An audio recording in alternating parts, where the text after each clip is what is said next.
Chapter 3. Now the serpent was more crafty than any of the wild animals the Lord God had made. He said to the woman, "Did God really say, 'You must not eat from any tree in the garden'?"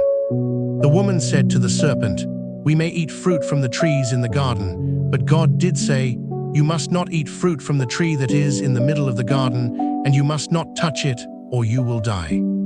"You will not certainly die," the serpent said to the woman, "for God knows that when you eat from it, your eyes will be opened, and you will be like God, knowing good and evil."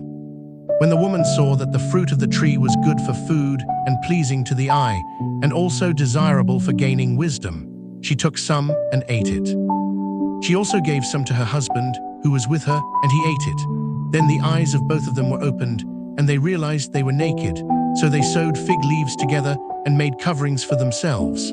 Then the man and his wife heard the sound of the Lord God as he was walking in the garden in the cool of the day, and they hid from the Lord God among the trees of the garden. But the Lord God called to the man, "Where are you?" He answered, "I heard you in the garden, and I was afraid because I was naked, so I hid." And he said, "Who told you that you were naked? Have you eaten from the tree that I commanded you not to eat from?" The man said, "The woman you put here with me, she gave me some fruit from the tree, and I ate it." Then the Lord God said to the woman, "What is this you have done?" The woman said, "The serpent deceived me, and I ate." So the Lord God said to the serpent, "Cursed are you above all livestock, and all wild animals. You will crawl on your belly, and you will eat dust all the days of your life, and I will put enmity between you and the woman, and between your offspring and hers. He will crush your head, and you will strike his heel." To the woman he said, "I will make your pains in childbearing very severe. With painful labor you will give birth to children. Your desire will be for your husband, and he will rule over you." But to Adam he said, "Because you listened to your wife and ate fruit from the tree about which I commanded you, you must not eat from it. Cursed is the ground because of you. Through painful toil you will eat food from it. All the days of your life it will produce thorns and thistles for you, and you will eat the plants of the field by the sweat of your brow. You will eat your food until you return to the ground, since from it you were taken. For dust you are, and to dust you will return." Adam named his wife Eve because she would become the mother of all the living. The Lord God made garments of skin for Adam and his wife and clothed them. And the Lord God said, "The man has now become like one of us, knowing good and evil. He must not be allowed to reach out his hand and take also from the tree of life and eat and live forever." So the Lord God banished him from the Garden of Eden to work the ground from which he had been taken. After he drove the man out, he placed on the east side of the Garden of Eden cherubim and a flaming sword flashing back and forth to guard the way to the tree of life. Chapter 4. Adam made love to his wife Eve, and she became pregnant and gave birth to Cain. She said, "With the help of the Lord I have brought forth a man." Later she gave birth to his brother Abel.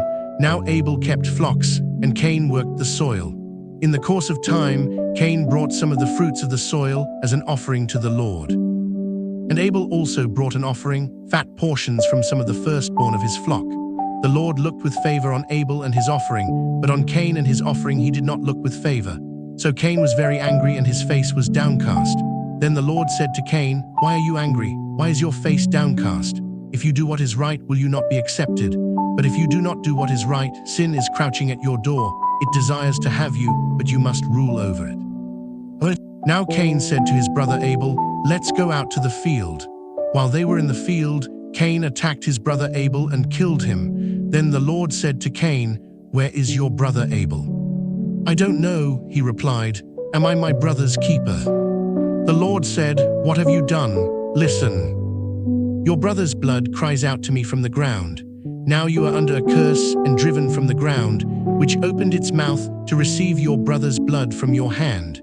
When you work the ground, it will no longer yield its crops for you. You will be a restless wanderer on the earth." Cain said to the Lord, My punishment is more than I can bear. Today you are driving me from the land, and I will be hidden from your presence. I will be a restless wanderer on the earth, and whoever finds me will kill me." But the Lord said to him, "Not so. Anyone who kills Cain will suffer vengeance 7 times over." Then the Lord put a mark on Cain so that no one who found him would kill him. So Cain went out from the Lord's presence and lived in the land of Nod, east of Eden. Cain made love to his wife, and she became pregnant and gave birth to Enoch. Cain was then building a city, and he named it after his son Enoch. To Enoch was born Irad, and Irad was the father of Mehuel, and Mehuel was the father of Methushael, and Methushael was the father of Lamech. Lamech married 2 women, one named Adar and the other Zillah. Adar gave birth to Jabal. He was the father of those who live in tents and raise livestock. His brother's name was Jubal. He was the father of all who play stringed instruments and pipes. Zillah also had a son, Tubal-Cain, who forged all kinds of tools out of bronze and iron.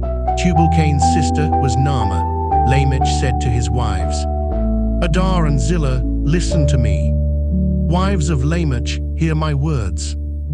I have killed a man for wounding me, a young man for injuring me. If Cain is avenged 7 times, then Lamech 77 times."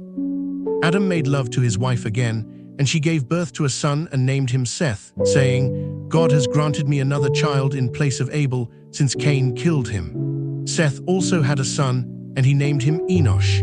At that time, people began to call on the name of the Lord.